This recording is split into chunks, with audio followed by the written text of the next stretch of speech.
Hello guys, Namaskar. Myself MR Sharma.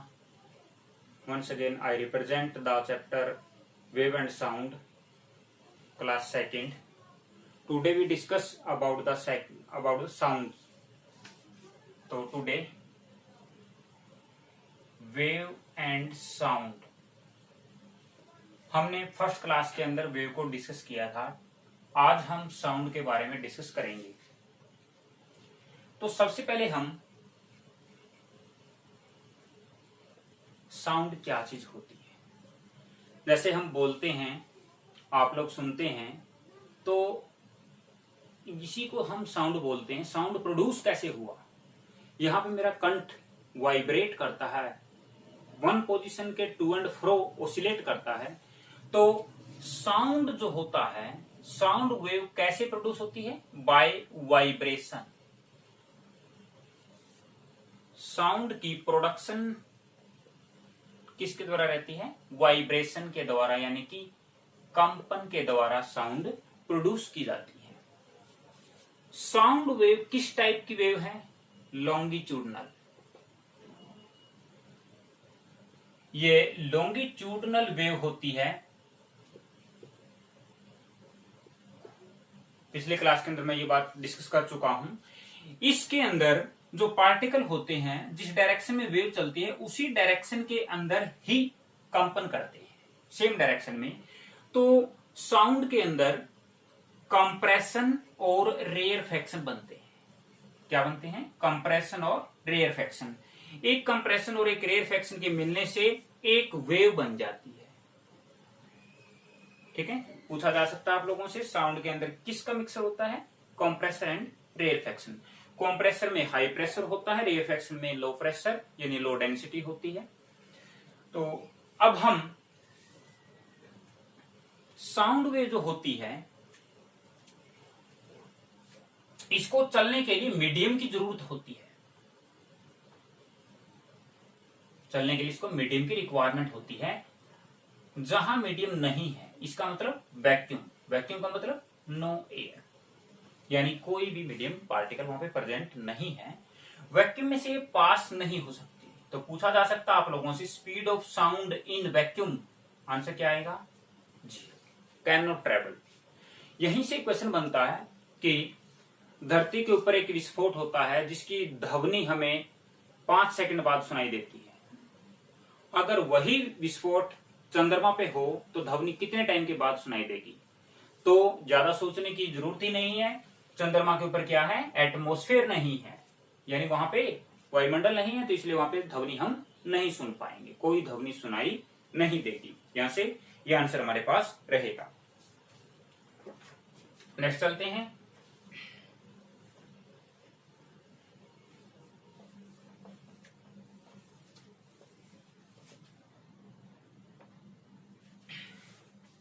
अब हम speed of sound को डिस्कस करते हैं. Speed of sound. साउंड जो होती है,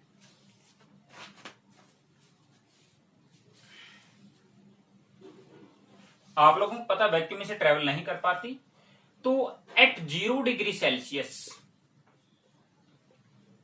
एयर में साउंड की जो स्पीड होती है 332 मीटर पर सेकेंड मेजर की जाती है. और अगर मैं एट 22 डिग्री सेल्सियस पे मेजर करूं एयर के अंदर ही, तो ये 344 मीटर पर सेकेंड मेजर की जाती है.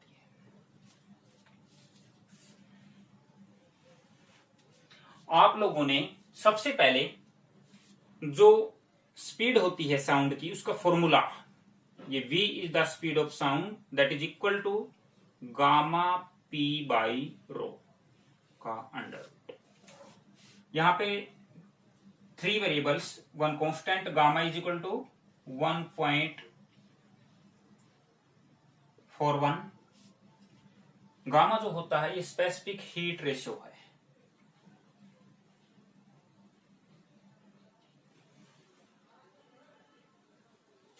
स्पेसिफिक हीट रेशियो वैल्यू कितनी होती है 1.41। डाई एटॉमिक गैसेज के लिए इसकी वैल्यू ये होती है, क्योंकि एटमॉस्फेयर के अंदर ज्यादातर गैसेज कैसी होती है, डाई एटॉमिक होती है। पी हमारे पास यहां पे प्रेशर है और रो क्या है, डेंसिटी, माध्यम का, मीडियम का घनत्व। तो अब आप लोगों ने ये फॉर्मूला किसने दिया, लैपलेस साइंटिस्ट ने इसके बारे में बताया था। लैपलेस ने ये माना कि जो साउंड की मीडियम में प्रोपेगेशन है, वो जो प्रोसेस है वो कैसी है, एडियाबैटिक। एडियाबैटिक प्रोसेस के अंदर del Q is equal to 0 होता है। यहां पे न्यूटन आया था सबसे पहले, न्यूटन ने इसको आइसोथर्मल माना था प्रोसेस को, जिससे कि आंसर गलत आया था, यानी 332 मीटर पर सेकेंड आंसर नहीं आया था। बट इस फॉर्मूले से हम यहाँ पे वैल्यू रखते हैं स्टैंडर्ड टेम्परेचर एंड प्रेशर के ऊपर, तब वैल्यू यही निकल के आती है हमारे पास। तो इसलिए ये जो साउंड की स्पीड का फॉर्मूला है वो किसने बताया, वही लैपलेस ने। और प्रोसेस कैसी होती है, एडियाबैटिक। ठीक है,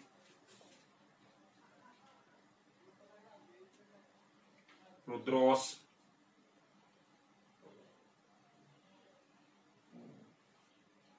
प्रक्रिया,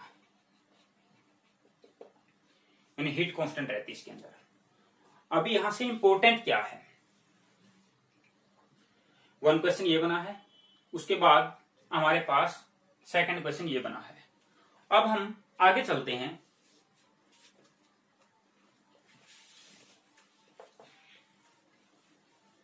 सबसे पहले आप लोग यहां पे डिस्कस करेंगे कि जो साउंड होती है वो एक लॉन्गिट्यूडनल वेव है। लॉन्गिट्यूडनल वेव मैकेनिकल वेव का एक टाइप है, और मैकेनिकल वेव की जो स्पीड होती है वो किस पे डिपेंड करती थी, मीडियम की इलास्टिसिटी पे। मीडियम की इलास्टिसिटी पे स्पीड डिपेंड करती है। और सबसे ज्यादा इलास्टिसिटी किसके अंदर होती है, सॉलिड के अंदर, उसके बाद लिक्विड के अंदर, उसके बाद गैस के अंदर। तो इसीलिए साउंड की जो स्पीड होती है वो सबसे ज्यादा किसमें होती है, सॉलिड में, उसके बाद लिक्विड में, उसके बाद गैस में। ठीक है, सॉलिड में सबसे ज्यादा स्पीड होती है। यहीं से एक क्वेश्चन बनने जा रहा है, जैसे कि अब मैं साउंड की स्पीड सबसे ज्यादा किसमें होती है, एल्यूमिनियम में।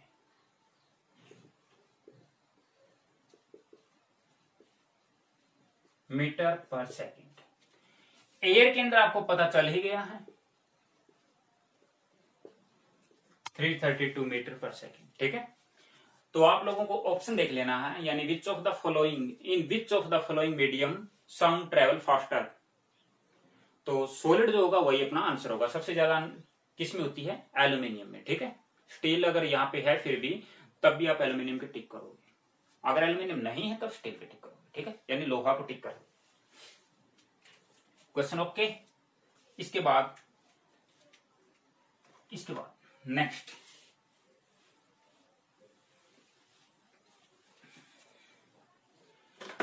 इंपोर्टेंट पॉइंट्स हमारे पास यहां पे है कि जो साउंड की स्पीड है वो किस किस पे फैक्टर पे डिपेंड करती है, depends upon, most important question है। तो हमारे पास फॉर्मूला ये रहा, गामा पी बाई रो का अंडर रूट। सबसे पहला फैक्टर हमारे पास क्या है भाई, डेंसिटी ऑफ मीडियम बोलो या डेंसिटी ऑफ गैस बोलो, यानी किस पे डिपेंड करती है भाई, घनत्व पे। आप लोग यहां से देखिए, अगर मैं यह डेंसिटी, अगर मैं यहां पे डेंसिटी को इंक्रीज करूंगा तो नीचे वाली टर्म ज्यादा है, तो टोटल वैल्यू हमारे पास क्या आएगी, कम आएगी। क्योंकि जो स्पीड होती है वो इनवर्सली प्रोपोर्शनल है किसका, रूट ऑफ डेंसिटी का। ठीक है, इसका मतलब डेंसिटी बढ़ाने से साउंड की स्पीड क्या हो जाती है, कम हो जाती है। डेंसिटी बढ़ने का मतलब क्या होता है, मास बढ़ना। ठीक है, द्रव्यमान बढ़ना। तो जो गैस हैवी है, जिसका मोलिकुलर वेट ज्यादा है, उस गैस के अंदर साउंड की स्पीड क्या होती है, कम। ठीक है, first point clear.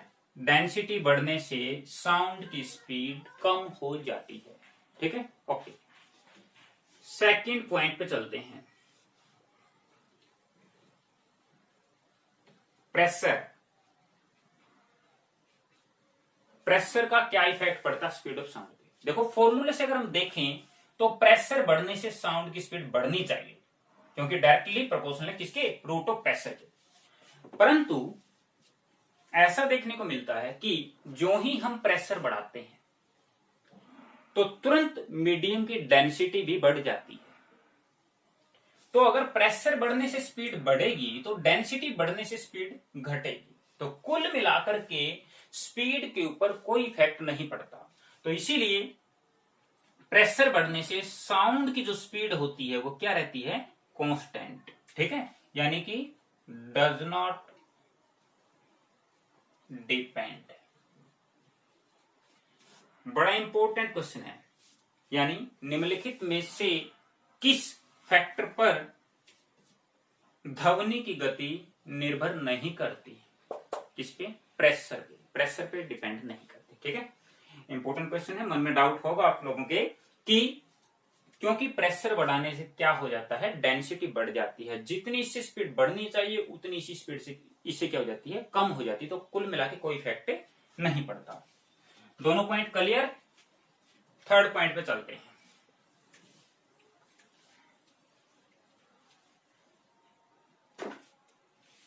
Third point हमारे पास टेम्परेचर।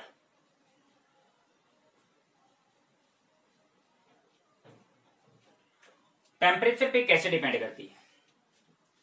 जो स्पीड है साउंड की वो डायरेक्टली प्रोपोर्शनल है रूट ऑफ टेम्परेचर के। क्योंकि जब हम टेम्परेचर बढ़ाते हैं तो किसी भी गैस के जो मॉलिक्यूल होते हैं वो एक्सपैंड होते हैं। एक्सपैंड होंगे तो डेंसिटी क्या होगी, कम। डेंसिटी कम तो स्पीड ज्यादा। डेंसिटी कम कब हुई, जब हमने टेम्परेचर बढ़ाया, और डेंसिटी कम होने से स्पीड ज्यादा हो जाती है। तो इसका मतलब क्या होता है भाई, स्पीड जो होती है वो बढ़ती है कब, जब टेम्परेचर बढ़ता है। ओके, टेम्परेचर बढ़ने से साउंड की स्पीड इंक्रीज कर जाती है। कैसे रिलेटेड है, ये आपके सामने है। अगर 1 डिग्री सेल्सियस टेम्परेचर बढ़ता है, टेम्परेचर इंक्रीज कितना है, 1 डिग्री सेल्सियस, तो साउंड की जो स्पीड होती है वो 0.61 मीटर पर सेकंड की स्पीड से बढ़ जाती है। 1 डिग्री सेल्सियस पे कितनी बढ़ जाएगी, 0.61 मीटर पर सेकंड। तब आप लोगों ने कैलकुलेट कर लेना है ऑप्शन देख के। जैसे साउंड की स्पीड 332 मीटर पर सेकंड है 0 डिग्री सेल्सियस पे। अगर आप लोगों को 25 डिग्री सेल्सियस पे पूछ लिया जाए तब आप इससे आप अपना आंसर बता सकते हैं। ठीक है, third factor clear. Okay, next factor पे चलते हैं। नेक्स्ट फैक्टर जो हमारे पास है, फोर्थ फैक्टर,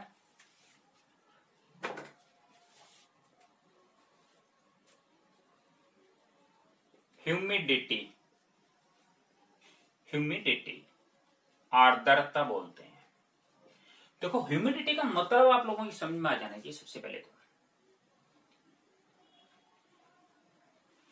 ह्यूमिड एयर का मतलब क्या होता है, एक ऐसी हवा जिसमें वाटर वेपर प्रेजेंट होते हैं। ठीक है, क्या होता है भाई, एयर प्लस वाटर वेपर। और आप लोगों को यह भी पता हो जाना चाहिए कि वाटर वेपर जो होती हैं वो एयर से भी लाइटर होते हैं। वाटर वेपर क्या होते हैं, एयर से भी लाइट, इसीलिए तो ऊपर तैरते हैं। अगर लाइट होंगे तो इसका मतलब हवा क्या हो गई, हल्की होगी ना। हवा हल्की हो गई, इसका मतलब डेंसिटी क्या होगी, कम। डेंसिटी कम तो स्पीड ज्यादा। ठीक है, ओके। तो इसीलिए अगर ह्यूमिडिटी बढ़ती है तो साउंड की स्पीड क्या होती है, बढ़ जाती है मेरे। Okay, clear.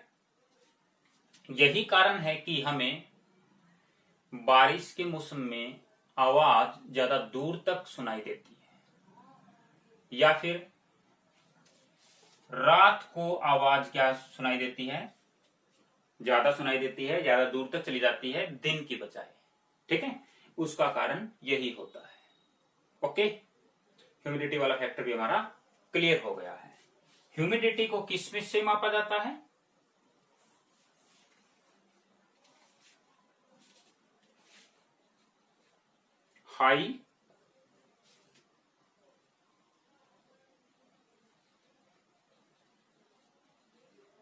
हाइग्रोमीटर। ठीक है, हाइग्रोमीटर से हम क्या मापते हैं? रिलेटिव ह्यूमिडिटी मेजर करते हैं, इंस्ट्रूमेंट होता है ये। Fourth factor clear. नेक्स्ट चलते हैं।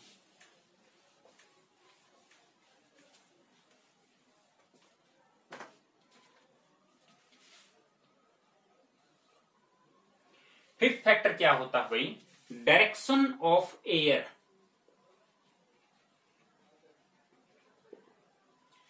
जैसे मैं इस साइड में मुख करके बोल रहा हूं और हवा की डायरेक्शन भी क्या है? सेम है, तो साउंड की स्पीड क्या हो जाएगी? इंक्रीज हो जाएगी। अगर दोनों की डायरेक्शन अपोजिट है तो साउंड की स्पीड क्या हो जाएगी? डिक्रीज हो जाएगी। ठीक है, same direction increase and opposite direction then decrease. ठीक है, ओके। सिक्स्थ फैक्टर पे डिपेंड करते हैं हम। सिक्स्थ फैक्टर क्या है?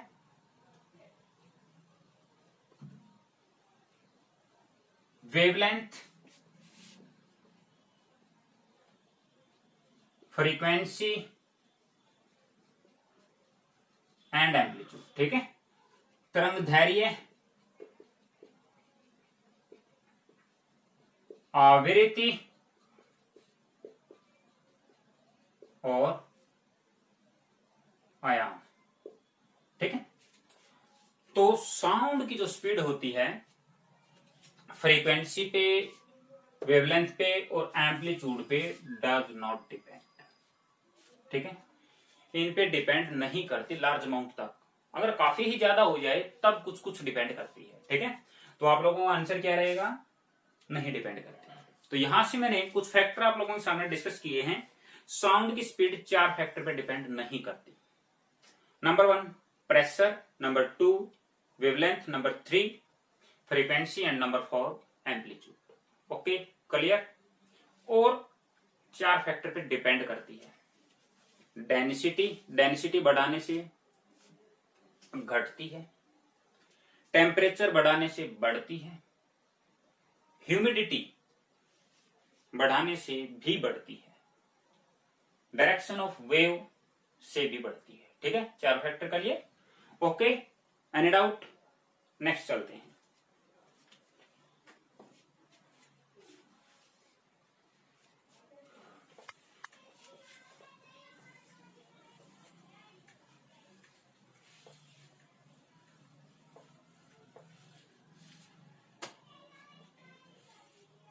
अब मैं फ्रीक्वेंसी के अकॉर्डिंग साउंड 3 टाइप्स की होती है। ठीक है, अकॉर्डिंग टू फ्रीक्वेंसी साउंड कितने टाइप की होती है भाई? 3 टाइप्स की। जैसे मैं यहां पे लिखना चाहूंगा, फर्स्ट वन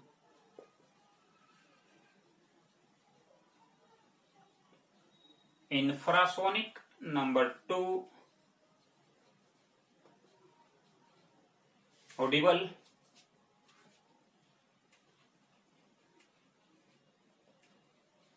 नंबर 3 अल्ट्रासोनिक या फिर अल्ट्रासाउंड।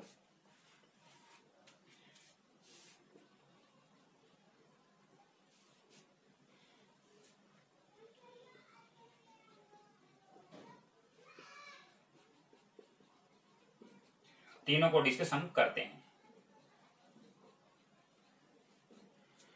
देखिए, जो ह्यूमन ईयर होता है, आदमी का जो कान होता है, उसके अंदर 3 पार्ट होते हैं कान के। तो पहला पार्ट ये है, इसका काम क्या होता है, ध्वनि तरंगों को इकट्ठा करना। उसके बाद एक पाइप होती है, पाइप क्या करती है, अंदर तक साउंड को पहुंचाती है। उसके बाद पर्दा होता है, उस पर वाइब्रेशन होती है, कंपन होता है। उसके बाद जो इनर ईयर होता हमारा, वो साउंड सिग्नल को इलेक्ट्रिकल सिग्नल में कन्वर्ट करके ब्रेन तक पहुंचा देता है। तो ऑडिबल साउंड जो होती है, इसकी रेंज कितनी होती है, 20 हर्ट्ज से 20 किलो हर्ट्ज के बीच में होती है। इस फ्रीक्वेंसी की साउंड ह्यूमन सुन सकता है। ठीक है, आदमी इस फ्रीक्वेंसी की साउंड को क्या कर सकता है भाई, सुन सकता है। अगर साउंड की फ्रीक्वेंसी 20 हर्ट्ज से भी नीचे है, 20 हर्ट्ज से कम है, तब साउंड को क्या बोला जाएगा, इंफ्रासोनिक बोला जाएगा। ठीक है, 5 साल तक का जो बच्चा होता है वो इंफ्रासोनिक साउंड को सुन सकता है। बड़ा तेज दिमाग होता है बच्चे का, बड़ी एक्टिविटी होती है। तो इसीलिए इंफ्रासोनिक साउंड जो होती है हमारे पास, वो लिमिट क्या होती है, 20 हर्ट्ज से नीचे की फ्रीक्वेंसी जिसकी होती है उसको हम बोलते हैं इंफ्रासोनिक। ठीक है, इसको कौन सुन सकते हैं, कुत्ते हैं, बच्चे हैं, वो क्या कर सकते हैं, इसको सुन सकते हैं। ठीक है, हम ऐसे आराम से गुजरते हैं और सोया हुआ कुत्ता अचानक आंखें खुल जाती है। ठीक है, उस आवाज को ही सुन लेता वो। कुछ जीव जो होते हैं, जैसे ब्लू व्हेल,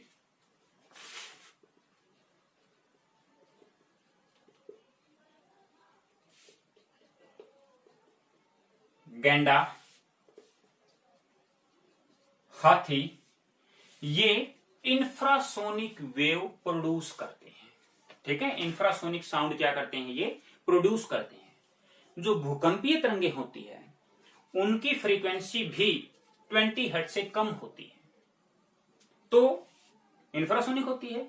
उन इंफ्रासोनिक को ये जो मैंने जीव लिखे हैं ये पहले ही सुन लेते हैं और अपने आप को सुरक्षित स्थान पे पहुंचा लेते हैं। तो इसीलिए इन जानवरों को देखकर ही कुछ अनुमान लगाया जाता है कि भूकंप आने वाला है। ठीक है, ये पहले सुरक्षित स्थान पे चले जाते हैं। ओके, अब ये हमारी ऑडिबल रेंज हो गई है। एक ऐसी साउंड जिसकी फ्रीक्वेंसी 20 किलो हर्ट्ज से लेकर के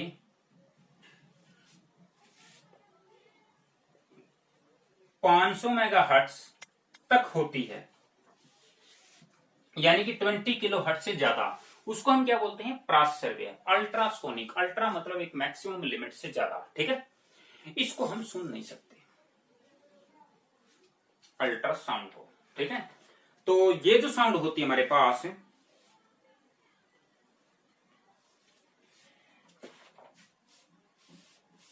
कुछ जीव होते हैं, जैसे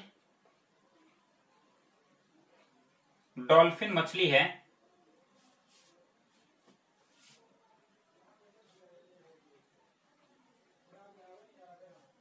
मच्छर है, मक्खी है, कुछ कीट है, एक्सेट्रा, ये क्या करते हैं, अल्ट्रासोनिक साउंड प्रोड्यूस करते हैं। ठीक है, इसकी हाई फ्रीक्वेंसी होती है और जिसकी हाई फ्रीक्वेंसी होती है वो आवाज नुकीली होती है। ठीक है, तो ये ऐसी आवाज प्रोड्यूस करते हैं और इसको सुन भी सकते हैं भैया।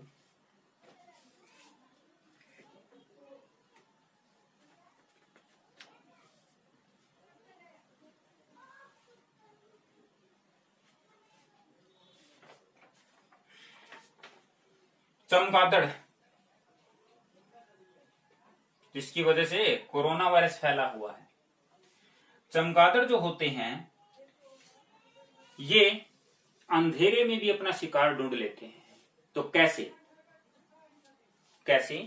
चमगादड़ जो होते हैं 100 किलो हर्ट्ज तक की साउंड को सुन सकते हैं। तो चमगादड़ अपना भोजन कैसे लेते हैं, इसके लिए भी मैं आपको समझाता हूं। हमने 3 टाइप्स की साउंड पढ़ी, infrasonic, Audible and ultrasonic. Ultrasonic में कुछ यूजेस बताते हैं। जो चमगादड़ है,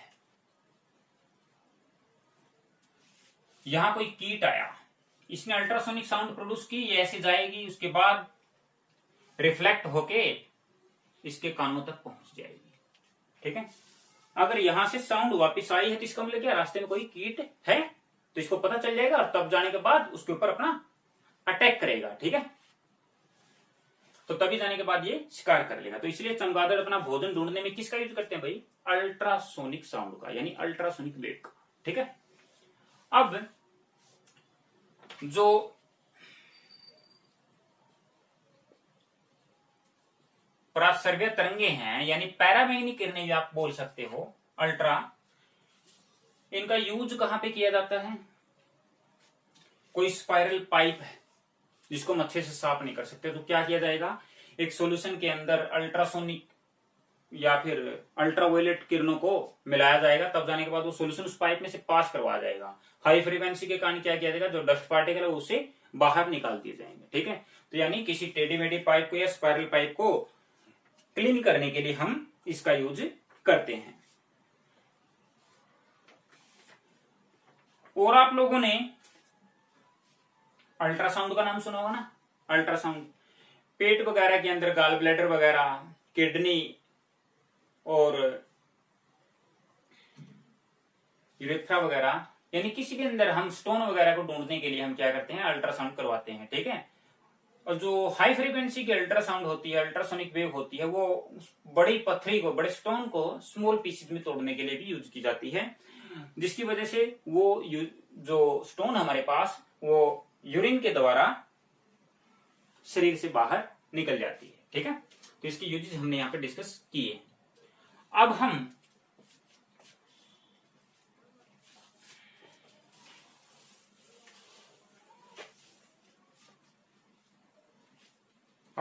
आगे चलते हैं।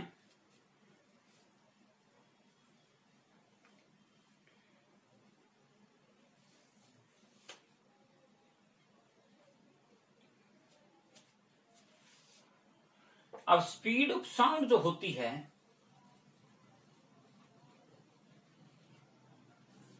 डिस्कस कर चुके हैं अपन। अभी यहां से मैं एक बात बताता हूं, जब किसी भी ऑब्जेक्ट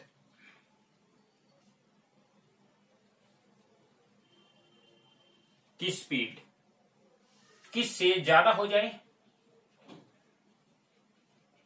स्पीड ऑफ साउंड से ज्यादा हो जाए, मतलब जो ऑब्जेक्ट साउंड प्रोड्यूस कर रहा है उसी की स्पीड साउंड की स्पीड से ज्यादा हो जाए, मतलब 332 मीटर पर सेकंड से ज्यादा हो जाए, तब वो ऑब्जेक्ट अपने पीछे एक वेव सी छोड़ता हुआ चलता है, और उन वेव को हम क्या कहते हैं, शॉक वेव, परघाती तरंग, शॉक वेव बोलते हैं। जैसे कि आपने रॉकेट वगैरह को, मिसाइल वगैरह को देखा होगा। ठीक है, अब हम यहां से मैं आप लोगों को एक चीज के बारे में बताता हूं, मैक नंबर। मैक नंबर क्या होता है भाई,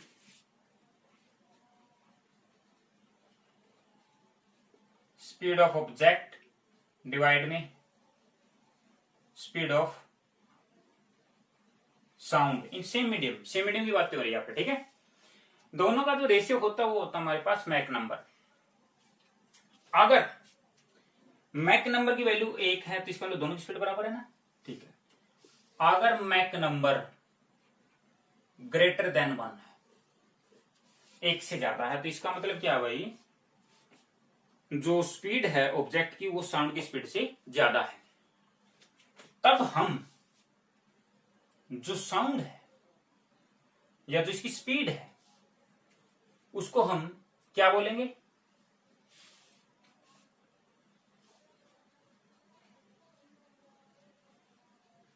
सुपरसोनिक।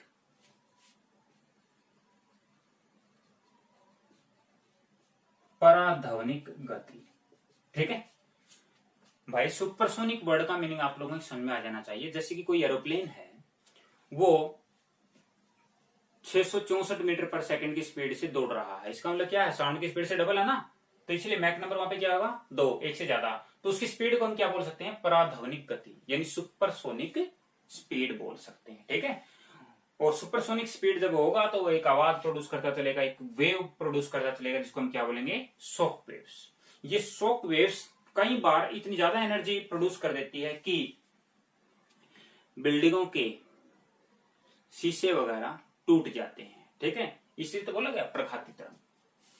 अगर हमारे पास मैक नंबर की वैल्यू 5 से ज्यादा है, ग्रेटर देन 5 है, तब हम उस एरोप्लेन की, उस मिसाइल की, उस रॉकेट की स्पीड को हम क्या बोलेंगे, हाइपरसोनिक बोलेंगे, अति पराध्वनिक। क्या बोलेंगे, अति पराध्वनिक। ठीक है, हाइपरसोनिक बोलेंगे। ठीक है, तो आप लोगों को यहाँ पे मैक नंबर जरूर समझ में आ जाना चाहिए। मैक नंबर होता क्या है, फॉर्मूला समझ में आ गया। उसके बाद मैक नंबर 1 से ज्यादा है तो क्या बोलेंगे, पराध्वनिक, और ग्रेटर देन 5 है तो अति पराध्वनिक। ठीक है,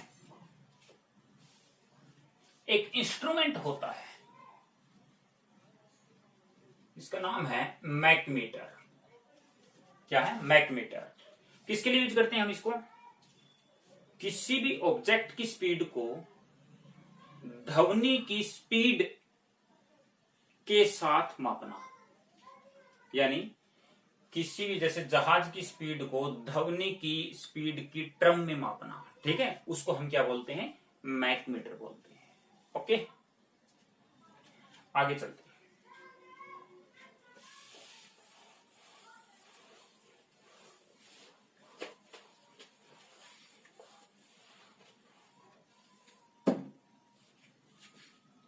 आप लोग अच्छे से अपनी तैयारी करना,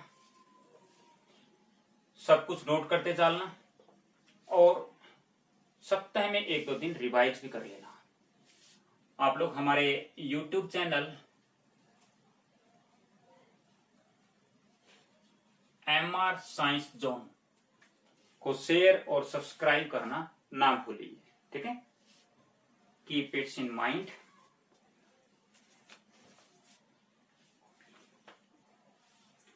तो नेक्स्ट हम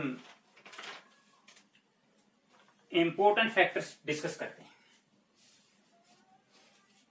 कैरेक्टरिस्टिक्स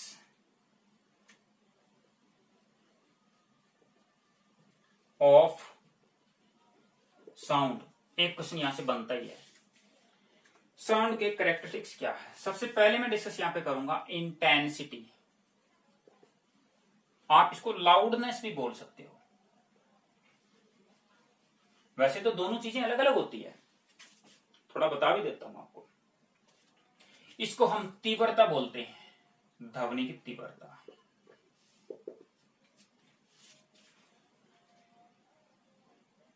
ध्वनि की जो इंटेंसिटी होती है, ये हमें ये बताती है कि कोई भी आवाज कितनी मंदी है या तेज है। ठीक है, मंदा और तेजी आवाज का किससे पता चलता है, लाउडनेस या फिर इंटेंसिटी से। अगर मैं फिजिक्स के लैंग्वेज में डेफिनेशन बोलूं तो अगर मैं 1 मीटर स्क्वायर का एरिया लेता हूं, उसमें से 1 सेकंड में कितनी एनर्जी पास हो जाती है, उसको मैं क्या बोलूंगा, इंटेंसिटी ऑफ साउंड से बोलूंगा। ठीक है, इंटेंसिटी ऑफ साउंड उसको बोल सकता हूं। तो जो ऐसा यूनिट होती है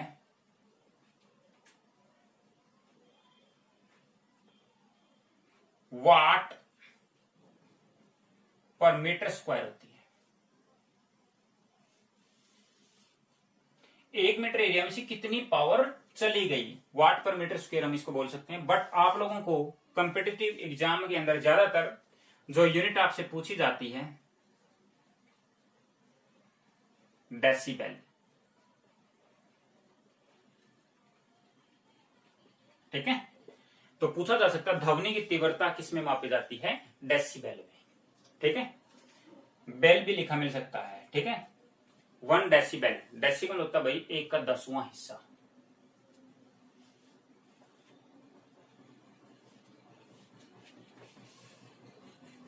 one bel is equal to 10 decibel. अब आप लोग यहां से WHO के अकॉर्डिंग, विश्व स्वास्थ्य संगठन के अकॉर्डिंग 45 डेसिबल की ध्वनि मनुष्य के लिए सबसे अच्छी मानी जाती है। हमारे कान के लिए सबसे बेस्ट कितनी होती है भाई? 45 डेसिबल।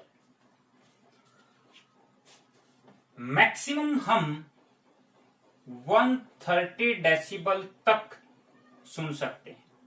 हमारी मैक्सिमम लिमिट कान की कितनी होती है? 130 डेसिबल तक। ठीक है,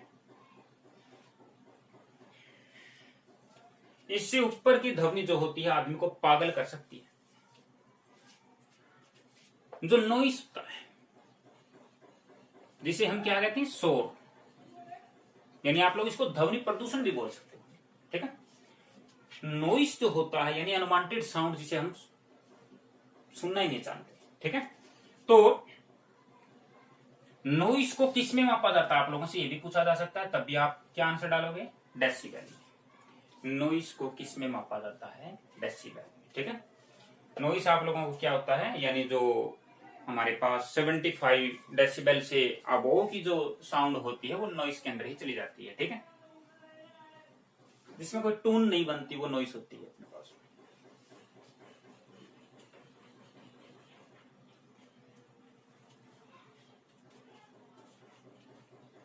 जहाज वगैरह से, मिसाइल वगैरह से हमारे पास 150 डेसिबल तक की साउंड प्रोड्यूस होती है। बाइक से 110 डेसिबल की साउंड प्रोड्यूस होती है।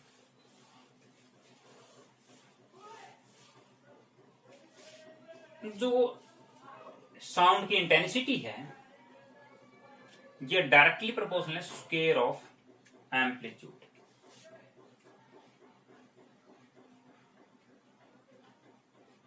जितना ज्यादा एम्पलीट्यूड होगा, एम्पलीट्यूड में आपको पहले डिस्कस कर चुका हूं, ये वाली हाइट, इसको एम्पलीट्यूड बोलते हैं। ठीक है, वेव का एक साइड में परपेंडिकुलर मैक्सिमम हाइट को क्या बोला जाता है? एम्पलीट्यूड। जितना ज्यादा एम्पलीट्यूड होगा उतनी ज्यादा क्या होगी? इंटेंसिटी होगी। जितनी ज्यादा इंटेंसिटी होगी आवाज उतनी क्या होगी? भारी आवाज होगी। ठीक है, यानी तेज आवाज होगी।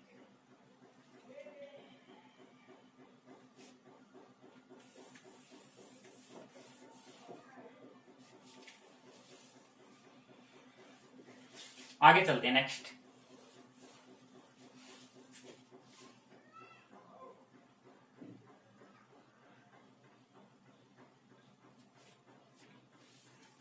इंटेंसिटी जो होती है हमारे पास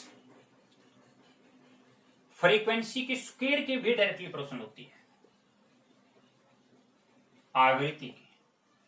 ठीक है, जिस साउंड की फ्रीक्वेंसी ज्यादा होती है उसकी इंटेंसिटी भी हमारे पास क्या होती है? ज्यादा। और इंटेंसिटी किस पे डिपेंड करती है? इंटेंसिटी डिपेंड करती है कि बोलने वाला कहां है और सुनने वाला कहां है, दोनों के बीच की डिस्टेंस के ऊपर। ठीक है, तो इंटेंसिटी क्या होती है भाई? Inversely proportional square of distance between the source and the listener. ठीक है, इनवर्सली प्रोपोर्शनल होगी हमारे पास डिस्टेंस की। और इंटेंसिटी जो होती है वो डायरेक्टली प्रोपोर्शनल होती है किसके? डेंसिटी के। डेंसिटी के डायरेक्टली प्रोपोर्शनल मानी जाती है। तो आप लोगों ने ये जरूर याद रखना है, दूसरा ये याद रखना है। ठीक है, दोनों फैक्टर इंपॉर्टेंट हमारे पास रहेंगे। देखो डेंसिटी, वो इंटेंसिटी हमने पढ़ी, इंटेंसिटी कैसे लिया है? वाट पर मीटर स्क्वायर बोलो या फिर आप डेसिबल बोल सकते हो। ठीक है, 45 डेसिबल तक की जो साउंड होती है वो ह्यूमन के लिए अच्छी होती है। मैक्सिमम 130 तक की सुन सकते हैं हम। इसके बाद सेकंड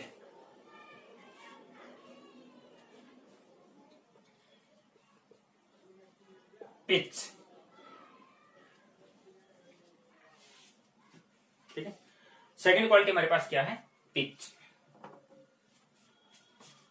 इसको बोलते हैं हम तारकताव। किसी भी साउंड की जो पिच होती है वो डायरेक्टली प्रोपोर्शनल होती है किसके, फ्रीक्वेंसी के। याद रखना, डायरेक्टली प्रोपोर्शनल टू फ्रीक्वेंसी। इस तारतव से हम आवाज का नुकीलापन या बारीपन का पता चलता है। ठीक है, नुकीली आवाज का तारतव ज्यादा होता है, नुकीली आवाज की फ्रीक्वेंसी भी ज्यादा होती है, और बारी की क्या होती है भाई, कम होगी। ठीक है,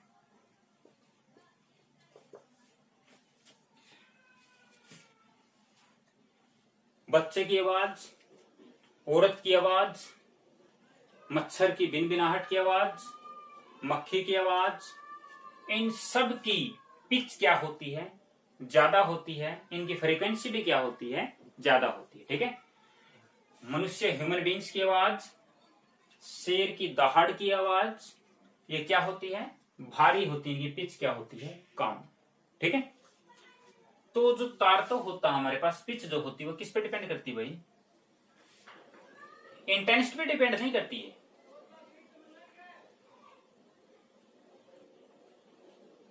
ठीक है, does not depend on intensity, not depend on intensity, intensity पे डिपेंड नहीं करती। जैसे अब आप लोगों के मन में ये होगा जिसकी इंटेंसिटी ज्यादा उसकी पिच ज्यादा। मैं एग्जांपल देता हूं, शेर की दहाड़। शेर की दहाड़ क्या होती है, तेज होती है ना, काफी सारी सुनाई भी देती है हमें, तो उसकी इंटेंसिटी क्या है, ज्यादा। मच्छर की बिनबिनाहट बहुत कम सुनाई देती है वैसे देखा जाए तो उसकी इंटेंसिटी क्या है, कम। इंटेंसिटी कम है बट मच्छर की बिनबिनाहट की पिच क्या है, ज्यादा है ना। ठीक है, और इसीलिए शेर की दहाड़ की पिच क्या है, कम है। तो आप लोगों को यहां से याद रखना है कि जो पिच होती है साउंड की वो इंटेंसिटी पे डिपेंड नहीं करती। ठीक है, okay.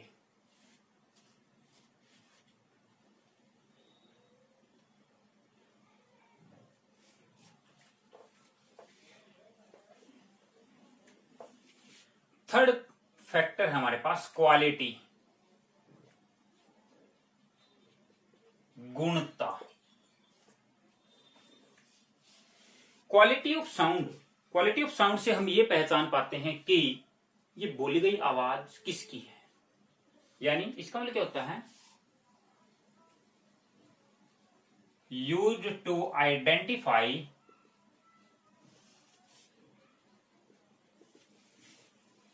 Particular sound from different sounds. जैसे अपने भैया की आवाज का हमें पता है, बाहर काफी सारे लोग बोल रहे हैं तो हम अपने भैया की आवाज को तुरंत पहचान जाएंगे। ठीक है, वो किसके कारण, क्वालिटी के कारण। ठीक है, एक फिक्स फ्रीक्वेंसी होती है, एक फिक्स गुण होता है उसके अंदर।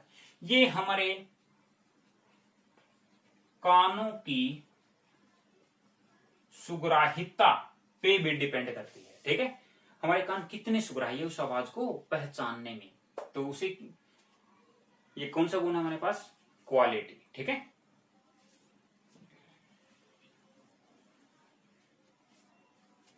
इसके बाद साउंड की जो फ्रीक्वेंसी होती है, साउंड की फ्रीक्वेंसी किसके द्वारा मापी जाती है भाई, इंस्ट्रूमेंट है सोनोमीटर। सोनोमीटर के अंदर तार लगा होता है, वो वाइब्रेशन करता है और फॉर्मूला यूज करके हम क्या कर लेते हैं, फ्रीक्वेंसी मेजरमेंट कर लेते हैं। ठीक है, तो frequency of sound is measured by sonometer.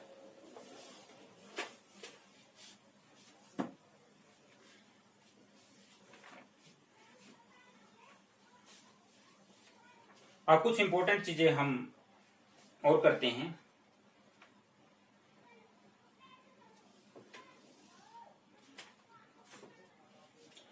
तो जैसे आप लोगों ने सोनिक बूम के नाम सुना होगा, सोनिक बूम, ध्वनि बूम। जब किसी ऑब्जेक्ट की स्पीड साउंड की स्पीड से ज्यादा हो जाती है, ठीक है, ऑब्जेक्ट स्पीड जो होती है वो साउंड की स्पीड से ज्यादा हो जाती है, तब वो अपने पीछे एक साउंड छोड़ता हुआ चलता है, साउंड वेव छोड़ता हुआ चलता है। उनको हम क्या बोलते हैं? प्रघाती तरंगे बोलते हैं, ठीक है, शॉक वेव्स बोलते हैं। वही शॉक वेव एकदम भारी आवाज पैदा करते हैं, उसी को क्या बोलते हैं? सोनिक बूम, ठीक है। तो पूछा जा सकता है सोनिक बूम कब प्रोड्यूस होता है, ये कंडीशन इसके लिए याद रखना, ठीक है। अब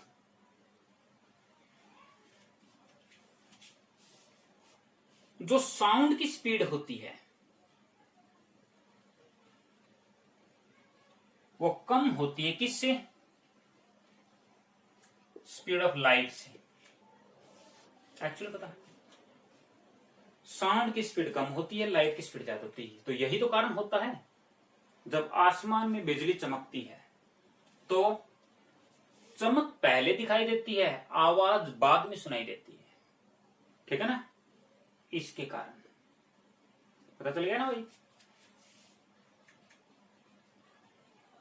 चमक पहले और गर्जन आवाज बाद में सुनाई देती है, वो इसके कारण, ठीक है। नेक्स्ट डिस्कस करते हैं। वन इंपॉर्टेंट फैक्टर हमारे पास और बाकी है,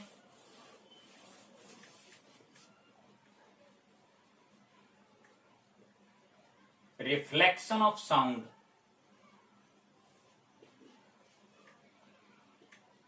ध्वनि का परावर्तन।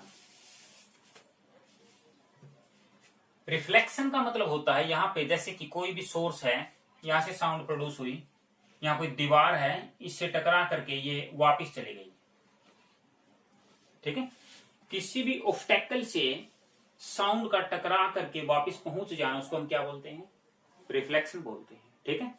अब मैं बोल रहा हूं, यही मेरी आवाज गूंज करके दोबारा सुनाई दे रही है, जो आवाज मेरे को दोबारा सुनाई दी है उसको हम क्या बोलते हैं? इचो। What is इचो? इचो क्या है? Reflected sound. रिफ्लेक्टेड साउंड को हम क्या बोलते हैं? इचो बोलते हैं। इसके लिए कंडीशन है, एक बंद मकान के अंदर, बड़ी हवेली के अंदर क्या करती है? आवाज गूंजने लग जाती है। जो आवाज हम सुनते हैं उसका इफेक्ट हमारे कान पे 0.1 सेकंड तक बना रहता है। 0.1 सेकंड के बाद हम आवाज सुन नहीं पाएंगे। तो अभी मैंने बताया 22 डिग्री सेल्सियस के ऊपर साउंड की जो स्पीड होती है वो 344 मीटर पर सेकंड होती है, ठीक है। एक सेकंड में 344 मीटर। एक सेकंड के 10वें हिस्से में 0.1 सेकंड में कितनी डिस्टेंस ट्रेवल कर जाएगा? ये 34.4। तो यहाँ पे सोर्स है, यहाँ पे दीवार है, तो यहां से ये चली गई साउंड, फिर वापिस आई, तो टोटल डिस्टेंस हमारे पास कितनी हुई? 34.4। तो ये हमारे पास सोर्स है, ये कोई भी ऑब्जेक्ट है। तो इचो सुनने के लिए, यानी रिफ्लेक्शन प्रोड्यूस करने के लिए साउंड का, सोर्स और ऑब्जेक्ट के बीच की मिनिमम डिस्टेंस कितनी होनी चाहिए? 17.2 मीटर, ठीक है। कितनी होनी चाहिए? इसका आधा, 17.2 मीटर। टोटल डिस्टेंस कितनी होनी चाहिए? 34.4 मीटर, ठीक है। तो समझ में आया जो क्या होती है? कंडीशन क्या है ये, ठीक है। साउंड का इफेक्ट कितने टाइम तक रहता है? 0.1 सेकंड तक। अब कई बार साउंड हमें एक बार न सुन के बार बार सुनाई देती रहती है, हर बार उसकी फ्रीक्वेंसी डाउन पड़ती जाती है, तो हम उसको क्या बोलते हैं? बार बार साउंड का रिफ्लेक्शन होना, उसको बोलते हैं रिवर्बरेशन।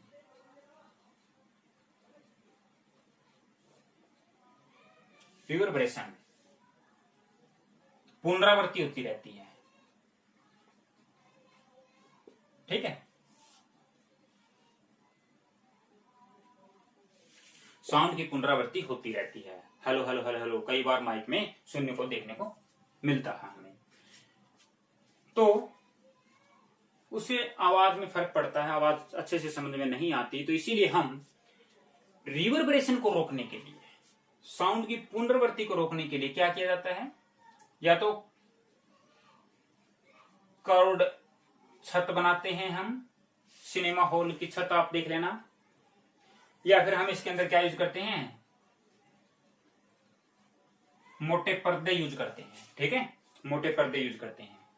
या फिर हम क्या करते हैं, जैसे यहाँ पे हम बोलते हैं तो पीछे जो स्टेज होती है वो कर्ड लगाई जाती है ऐसे, ताकि सारे की सारी साउंड रिफ्लेक्ट होके कानों तक पहुंच जाए और रिवर्बरेशन ना हो, हम अच्छे से साउंड सुन लें।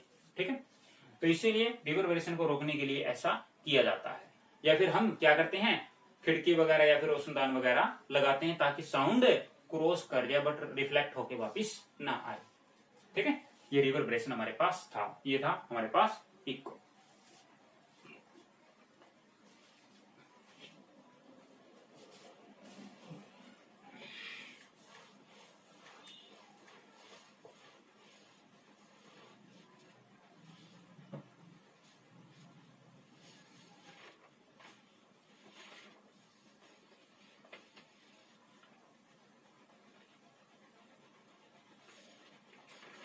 अभी एक पॉइंट और मैं आपको बता देता हूं, सिंगल फ्रीक्वेंसी साउंड को हम क्या बोलते हैं, टोन। एक ऐसी साउंड जिसकी फ्रीक्वेंसी कांस्टेंट रहती है, चेंज नहीं होती, एक ही फ्रीक्वेंसी रहती है, उसको हम क्या बोलते हैं, टोन बोलते हैं। ठीक है, टोन। और मिक्सर ऑफ फ्रीक्वेंसी जिस साउंड के अंदर है उसको हम क्या बोलते हैं,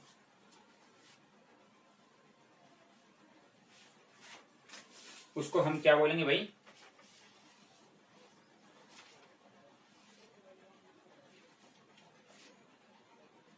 नोट, स्वर बोलते हैं। ठीक है,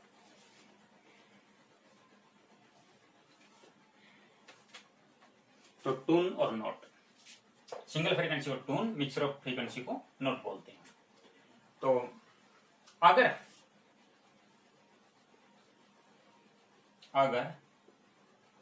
हम संगीत के दौरान काफी सारे इंस्ट्रूमेंट बजाते हैं और उन इंस्ट्रूमेंट की फ्रीक्वेंसी में 10 हर्ट्ज का डिफरेंस देखने को मिलता है, 10 हर्ट्ज से ज्यादा। ठीक है, फ्रीक्वेंसी का अंतर क्या हो गया, 10 हर्ट्ज से ज्यादा हो गया, तब हम वहां पे क्या हो जाएगा, बीट फॉर्मेशन टेक प्लेस हो जाती है। बीट फॉर्मेशन मतलब क्या होता है, जो गायक होता है ना उसको तुरंत पता चल जाता है कि लैब तरीके से इंस्ट्रूमेंट नहीं बज रहे हैं। ठीक है, वो तुरंत पकड़ जाएगा। अगर इससे कम है तब हमारे पास जो टून है, वो नोट है, वो बनी रहेगी। ठीक है, अब एक और मैं इंपॉर्टेंट पॉइंट्स आपको बताता हूं। आप लोगों ने बांसुरी देखी होगी, एक होती है एक साइड से क्लोज, एक होती है एक साइड से, दोनों साइड से ओपन। बांसुरी में जो छोटे छोटे होल होते हैं ये साउंड को चेंज करने के लिए यूज किए जाते हैं। यहाँ पे यानी यहाँ पे जो आवाज निकलती है उसको क्या बोलते हैं, हार्मोनिक बोलते हैं, हार्मोनिक। जो क्लोज पाइप होती है इसमें केवल ओड हार्मोनिक बनते हैं। जो ओपन पाइप होते हैं इसमें इवन प्लस ओड दोनों ही हार्मोनिक बनते हैं। इसका मतलब इसमें तो रेशो चलता 1 3 5, इसमें 1 2 3 4 5 6 7। ठीक है, इसका मतलब क्या होता है, साउंड की फ्रीक्वेंसी को चेंज करने के ज्यादा ऑप्शन हमारे पास किसमें है, ओपन पाइप में है, क्लोज पाइप में कम है। तो इसीलिए ओपन पाइप से, ओपन बांसुरी से हम साउंड अच्छी क्वालिटी की पैदा कर सकते हैं। ठीक है, तो इसलिए बांसुरी कैसे यूज की जाती है, ओपन पाइप यूज की जाती है, क्योंकि इसमें हार्मोनिक ज्यादा बनते हैं, इसमें हार्मोनिक कम बनते हैं। ओके, बिस्मिल्लाह खान शहनाई मास्टर जानते हैं ना। अब हम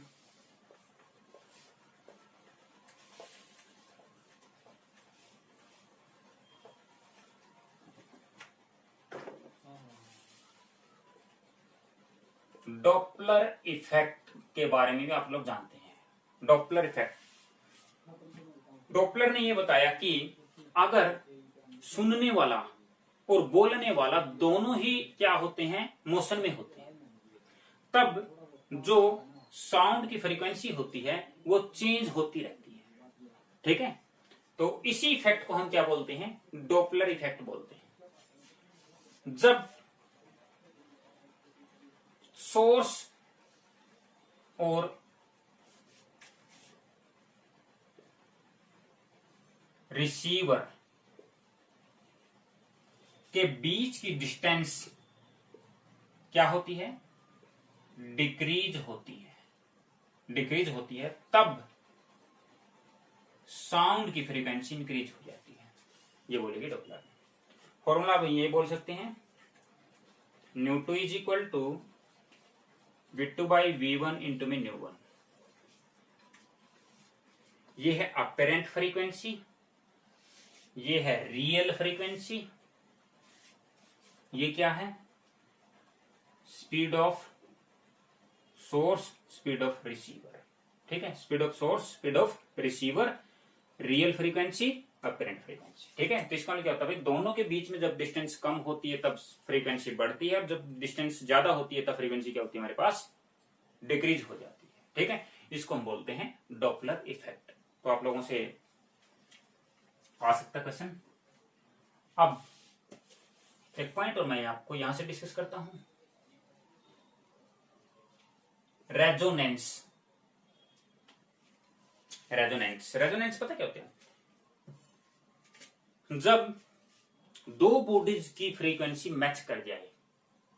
जैसे मैं किसी सड़क पर चल रहा हूं, तो मेरी फ्रीक्वेंसी और सड़क के मटेरियल के वाइब्रेशन करने की फ्रीक्वेंसी अगर दोनों मैच हो जाए, तब उसको क्या बोलते हैं, रेजोनेंस बोलते हैं।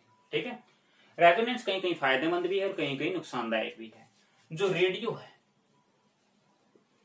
टीवी है, ये किस फेनोमेना पे काम करते हैं, रेजोनेंस ऑफ वेव पे काम करते हैं। जब रेडियो और टीवी के सर्किट की जो फ्रीक्वेंसी होती है, जो बाहर वाले वेव से मैच कर जाती है, तब रेजोनेंस टेक प्लेस हो जाती है, तभी हमें अच्छी आवाज सुनने को मिलती है। ठीक है, परंतु कहीं कहीं रेजोनेंस क्या होती है, नुकसानदायक भी हो जाती है।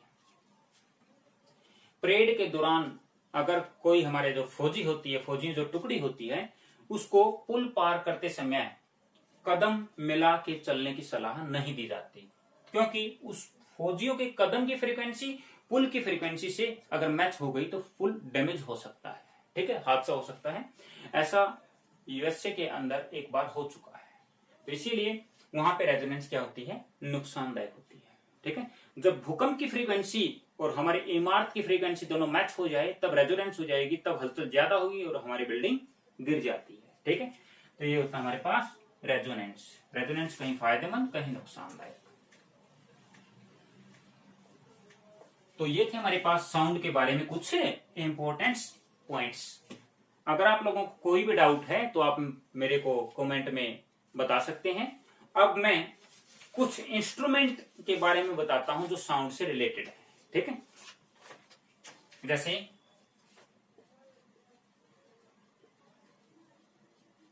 Audiometer,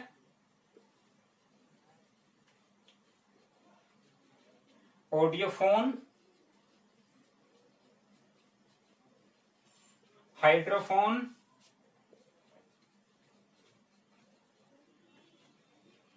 loud speaker,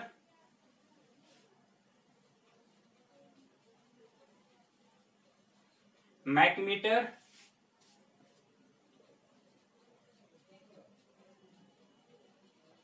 microphone,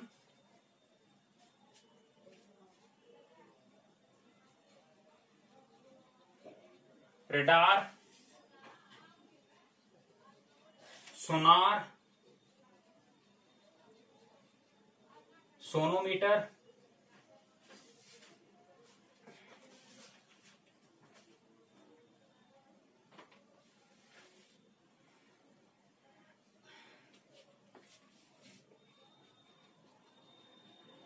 stethoscope, इनके बारे में हम डिस्कस करते हैं।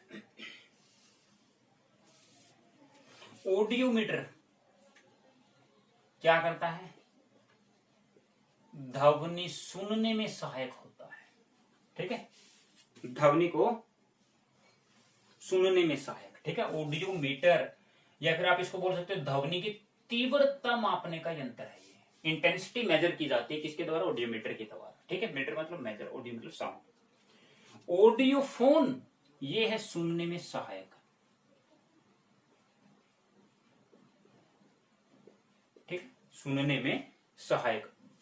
ऑडियो लीड भी बोल सकते हैं आप लोग इसको, जिस आदमी को ऊंचा सुनता है उसको कानों में लीड लगाई जाती है, उसको आप ऑडियोफोन बोल सकते हैं। ठीक है, हाइड्रोफोन क्या होता है? पानी में ध्वनि सुनना। पानी में आवाज सुनने के लिए हम किसका यूज करते हैं? हाइड्रोफोन का करते हैं। जो गोताखोर होते हैं वो इसका यूज करते हैं। लाउड स्पीकर, लाउड स्पीकर क्या करता है? ध्वनि को एम्पलीफाई कर देता है। ठीक है, यानी ध्वनि की तीव्रता को बढ़ा देता है। ठीक है, तीव्रता बढ़ाने का यंत्र। मैकमीटर में बता चुका हूं आप लोगों को, किसी भी ऑब्जेक्ट की स्पीड को ध्वनि की स्पीड की टर्म में मापने का यंत्र, मैकमीटर। ठीक है, एरोप्लेन वगैरह की जो स्पीड होती है वो किस में मापी जाती है? मैकमीटर में मापी जाती है। माइक्रोफोन, जिसे अपन माइक बोलते हैं, माइक क्या करता है? साउंड को यानी ध्वनि को इलेक्ट्रिकल सिग्नल में कन्वर्ट करता है। ठीक है, ध्वनि तरंगों को हम यानी इलेक्ट्रिकल तरंगों की इलेक्ट्रिकल सिग्नल की फॉर्म में कन्वर्ट करने के लिए यूज किया जाता है माइक्रोफोन। रेडार बड़ा इंपॉर्टेंट है। रेडार और सोनार ये रिफ्लेक्शन मेथड पे काम करते हैं।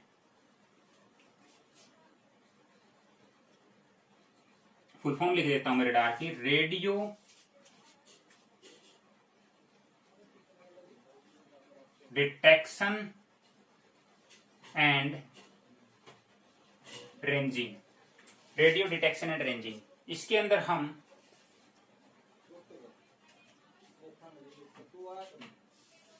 रेडियो वेव का यूज किया जाता है। ये रेडार एरोप्लेन वगैरह की स्पीड को और डायरेक्शन को मेजर करने के लिए यूज किया जाता है।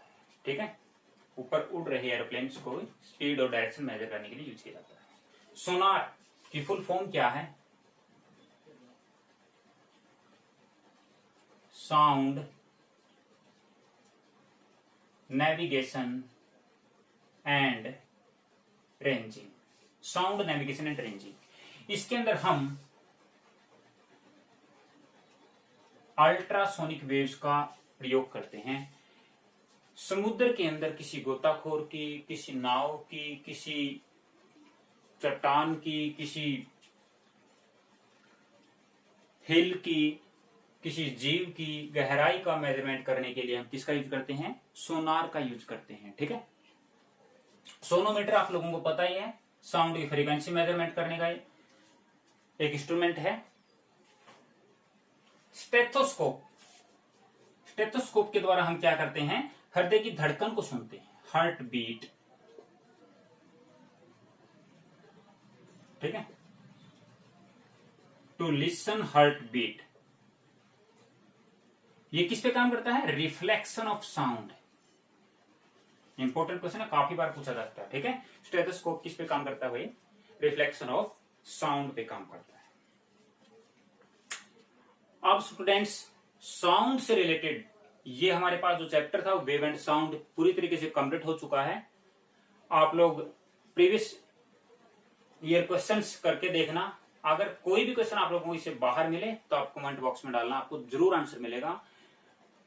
और आप वीडियो को शेयर और सब्सक्राइब, चैनल को सब्सक्राइब एंड शेयर करना ना भूलिए। ठीक है, तो नेक्स्ट अगली बार फिर मिलेंगे, तब तक के लिए नमस्कार।